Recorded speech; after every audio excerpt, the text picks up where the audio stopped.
verdade. Não há substituto para a igreja, não há substituto para a Bíblia, não há substituto para a oração, não há substituto para caminhar com os irmãos. Essas coisas não se substituem. Não, mas olha, no trabalho eu tenho orado muito. Mas você tira um tempo em casa para orar? Não, mas olha, eu falo muito de Deus. Sim, mas você tem estado na igreja? As pessoas às vezes querem fazer uma coisa e substituir por outra. É tipo assim, mas eu faço isso, então eu não preciso fazer aquilo. Então assim, a preocupação que nós temos hoje, eu acho que a fala da Isabela é muito propícia, que é um ativismo de tanta coisa, de tanta atividade. Às vezes eu vejo o pai cristão fazer isso com os filhos. Quantas vezes eu já vi, passei por situações aqui, pai, ele não vai poder mais vir com a Minical, não. Por quê, filho? Não, é porque eu botei ele num curso um curso tolo. E cai na quarta. E o garoto e a menina tava crescendo em graça, sabe? E tu corta. Como se assim, ele tá crescendo em graça, ele pode crescer em graça em qualquer outra época da vida. Depois de reclamar, mas seu filho se perde. Aí chega 18, 19 anos, não quer saber de Deus, não quer saber de igreja. Tipo assim, já vi isso tantas vezes. Nem toda porta quem abre é Deus. Satanás também abre porta de emprego, Satanás também abre porta de estágio, Satanás também abre porta de faculdade.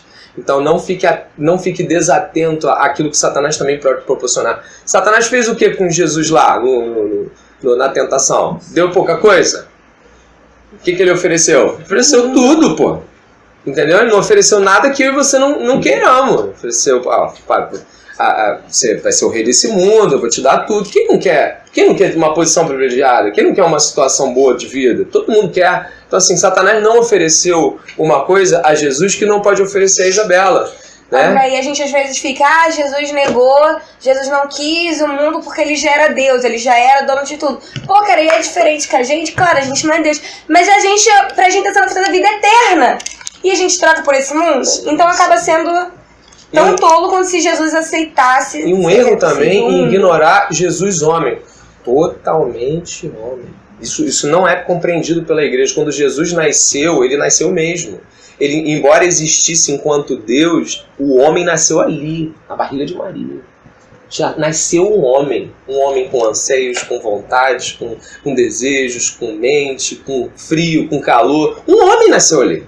A gente ignora o Jesus homem. É uma tolice. Jesus realmente só foi tentado por Satanás, porque quando Satanás olhou, eu falei, ele é um homem mesmo. Ele é um homem de verdade. Satanás, com tantos milhares de anos de tanto, poderia ter oferecido algo que um homem não fosse aceitar. Então ele olhou e viu, é um homem. Eu vou oferecer. Então, assim, o que a Isabela está nos entregando aqui, da parte de Deus, certamente, é para a gente parar de entregar migalha e ainda dizer assim, Deus, mas poxa, eu tenho feito tudo direitinho, né? E não tem. Deus merece o que é de melhor em todo tempo, em toda hora, de todas as nossas forças. Jesus vai falar isso, né? Amar o Senhor de quê? De todo o coração, de toda a sua alma, de todo o seu entendimento. Ele acrescenta entendimento à palavra de Deuteronômio 6, né? Deuteronômio 6 não tem entendimento. Deuteronômio 6 é amar o Senhor de toda a força, de toda a alma e de todo o coração. Aí Jesus acrescenta entendimento. Então Jesus ainda acrescenta que devemos amar a Deus com toda a nossa mente, nossa intelectualidade, nossa capacidade de ler e entender o mundo, né? Obrigado, tá? Foi uma boa palavra, maravilhosa palavra. O pessoal que tem aberto aqui, semana passada foi muito bom. Esse meu amigo aqui hoje vai compartilhar a palavra com a gente também. Lucas Macera. Senta aqui, meu amigo. E essa folha maravilhosa, redigida por ele. Eu fiquei tão empolgado quando eu vi essa folha aqui, que eu falei assim, eu não vou entregar, porque se compararem com a que eu faço, pode ser que eu não faça mais. Aí aqui, ó, vou passar aqui para os irmãos.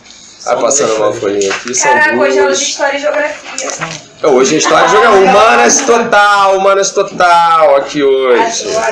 Então, assim, enquanto o Lucas se ajeita, vou fazer só o prelúdio. Nós vamos falar de Romanos capítulo 12. Até o capítulo 11, Paulo apresenta uma condição de entendimento de teologia que faz com que a gente perceba quem Deus é, o que o pecado fez, o que a graça e a justificação de Deus fizeram e fazem, e depois que isso tudo é colocado diante de nós, depois que Paulo considera todas essas coisas com os crentes de Roma e conosco hoje aqui, então o que Paulo faz? Aí, abre em Romanos 12, se já não estiver lá, e aí Paulo inicia em Romanos 12 uma nova etapa nessa carta. Em Romanos 12, Paulo inicia um processo de, já que vocês entenderam isso, já que vocês são salvos pela graça, já que vocês entenderam que toda essa salvação não é meritória, a justificação não é por mérito, senão de Jesus Cristo, já que a coisa foi toda por um caminho, agora vamos começar a viver a vida cristã. Então ele começa a trabalhar comportamento, mas não, preste bem atenção, irmão. Paulo não começa a trabalhar no comportamento. Paulo passa 11 capítulos falando de quem Deus é, quem nós somos, o que é pecado e tudo mais. Paulo não trabalha o fazer antes do ser. Paulo trabalha a essência para depois pensar em termos de aparência. Ou seja, Paulo trabalha a profundeza do pecado, a profundeza da graça, e depois Paulo inicia um processo de mudança de comportamento, né? Boa tarde, bem-vindo. Olha, tem aqui, posso ficar com eu e o Lucas podemos ficar com uma só. Se quiser botar aqui. Segura aí, segura aí. Não, é importante que... Pode ficar. Vamos lá, irmãos, eu vou ler aqui. Eu vou ler em voz alta aqui, e aí em seguida o Lucas já inicia aí o... Tô doido para ouvir o Lucas também. Rogo-vos, pois, irmãos, pelas misericórdias de Deus, que apresenteis o vosso corpo por sacrifício vivo, santo e agradável a Deus, que é o vosso culto racional. E não vos conformeis com este século, mas transformai-vos pela renovação da vossa mente, para que experimenteis qual seja a boa, agradável e perfeita vontade de Deus.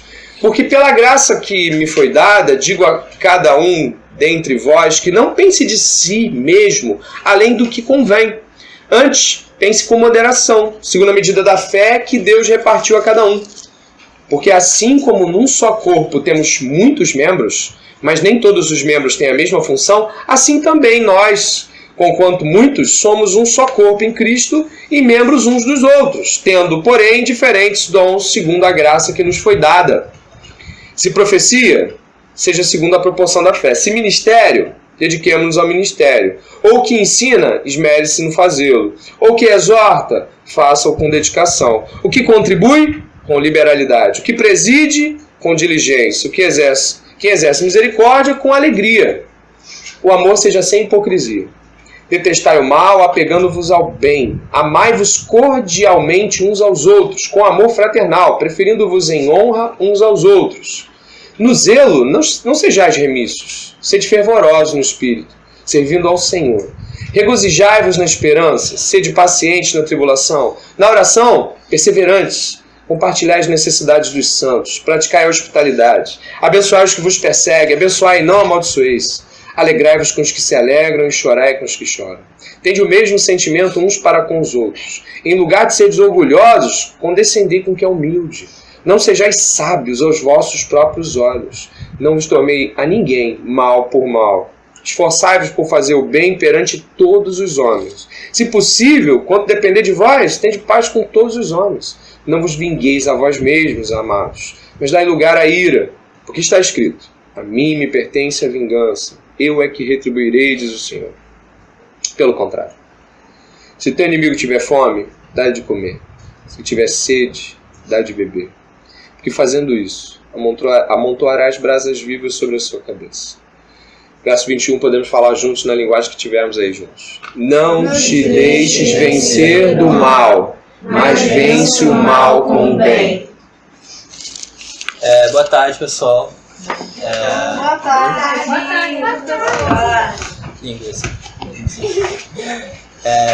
Bom, como o André falou aqui, Paulo ele vai começar a tratar de questões práticas da fé, né? E o primeiro ponto que eu queria tocar com vocês é no verso 1, que ele diz: rogo-vos, pois, irmãos, pelas misericórdias de Deus.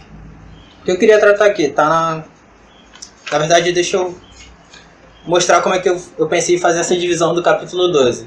Eu estava lendo o comentário do John Stott e do Franklin Ferreira sobre os Romanos.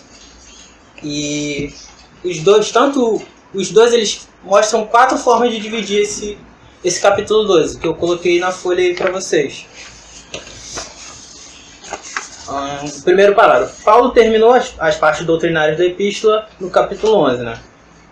E agora, através de exortações, incentivos e aconselhamentos, o apóstolo caracteriza os novos relacionamentos em face às bênçãos recebidas pela graça.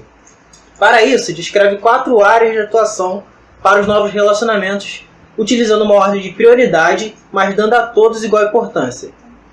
A primeira área é o relacionamento integral com Deus, de versos 1 e 2. Dos versos 3 a 8 é a postura pessoal no corpo de Cristo, quando ele vai falar da questão dos membros e dos dons. Os versos 9 a 16 são os relacionamentos de família de Deus, seria o relacionamento dentro da igreja, como você deve se portar com seu irmão. E do 17 a 21 seria o seu relacionamento com o resto do mundo, com os inimigos e a vitória do mal com o bem. Então, na primeira parte, ele vai falar do relacionamento integral com Deus. O que acontece? Essa súplica que Paulo faz, ela tem como base as misericórdias de Deus. Se você olhar bem no versículo 1, ele vai dizer: rogo-vos, pois, irmãos, pelas misericórdias de Deus. Ou seja, todo o fundamento do apelo de Paulo, lançado em Romanos 12, está nas misericórdias de Deus. Que ele fala também no final do capítulo 11, que os gentios conseguiram alcançar a misericórdia, Israel errou para depois alcançar a misericórdia. A salvação, que é falado no livro de Romanos, vem pela misericórdia de Deus, e isso é por graça. Outra questão é que ele coloca no capítulo 12, irmãos, rogo-vos, pois, irmãos. A gente viu quantas dissensões existiam por causa de judeus e gentios em Roma. Aqui, Paulo deixa isso de lado e fala: vocês todos são irmãos. Esse apelo é para todos vocês. Essa vocação é para todos vocês. E esse apelo, ele abrange 2 áreas da nossa vida: o corpo e a mente. O corpo pode ser uma referência ao sacrifício do que até a Isabela falou agora há pouco, do cerimonial do Antigo Testamento, da questão do animal ter sem mácula e sem imperfeição. O que é colocado é que nosso corpo deve ser apresentado como esse sacrifício vivo. E esse culto da gente é feito em plena gratidão pela graça de Deus. Ou seja, nós cultuamos com o nosso corpo, gratos a Deus pela sua misericórdia. E por causa da obra de Jesus na cruz, nosso sacrifício vivo é aceito como santo e agradável a Deus. O segundo ponto, no versículo 2, é a mente, que é uma transformação e renovação de acordo com a... Obrigado. Eu agradeço o Diego. Obrigado, Diego. A mente vem de uma transformação e uma renovação de acordo com a vontade de Deus. Ou seja, Paulo apresenta 2 parâmetros, né? O parâmetro de conduta deste século, e fala para não se conformar com os padrões desse mundo, e fala da questão de transformação da mente para que a gente conheça a vontade de Deus.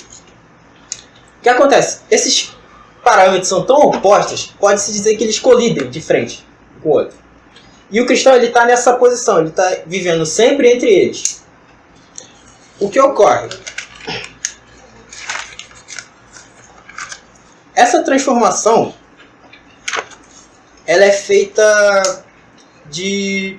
Tem alguns comentaristas que eu estava lendo, tanto o Stott quanto o Franklin Ferreira citarem, eles tratam de uma conformidade na aparência exterior. Ou seja, você não se conforma com esse século porque no exterior você mostra padrões desse século. Mas a sua mente é uma renovação interna.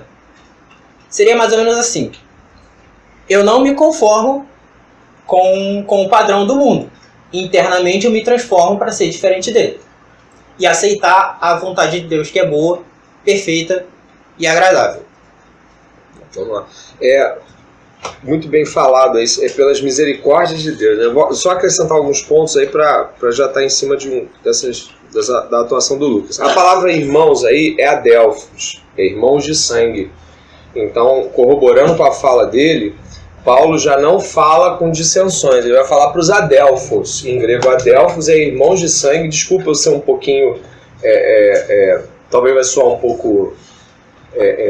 parece na grosseria, mas a tradução grega vai dizer de sangue saídos da mesma vagina.